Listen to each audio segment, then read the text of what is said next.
Бүгін мен сіздермен еркектің ырбыңы деген салатты жасайтын боламын. Ол үшін бізге керек зат қайнатылған 2 жұмыртқа, 2 картошка, теркадан өткіземіз екеуін. Содан кейін колбаса немесе тауықтың еттер болады. Осыны салонға етіп турап, астына салып, үстінен пияз қосып жіберсеңіздер де болады. Пиязды бір 10 минут уксусқа салып қойып қосасыздар, өлтіріп барып. Біздің үйдегілер пияз жемейтін болғандықтан мен қоспадым. Өстіп майонезді жақсылап жағамыз. Менде арнайы форма жоқ, сондықтан осындай форма жасап қойдым. Міне бірінші майонезін жағып біткеннен екінші картошкасын саламыз. Пияз қосатын болсаңыздар, пияз саласыздар ғой.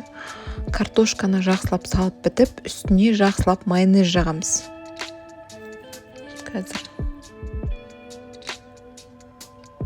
майонезді сығып жақсылап жағамыз. Құрғақ болып қалады, аз жақсақ. Майонездің үстіне қазір теркадан өткізген жұмыртқаны саламыз. Міне. Бұл жұмыртқаның үстіне де ағы мен сарысы бірге өткіздім. Бұның үстіне де майонез жағатын боламыз.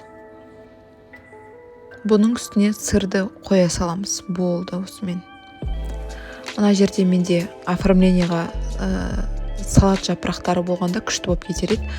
Мына менде холодильникте тапқан жапырағым, енді шпинаттың жапырағы.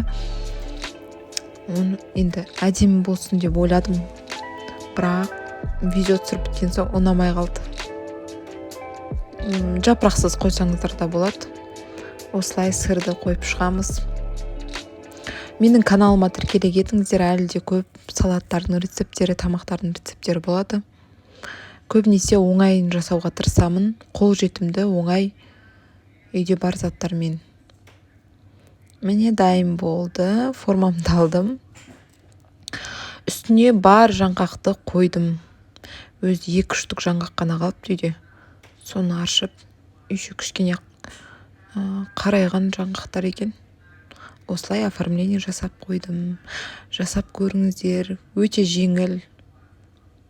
Ұнайды деген ойдамын. Дәмі өте керемет болды. Рецепт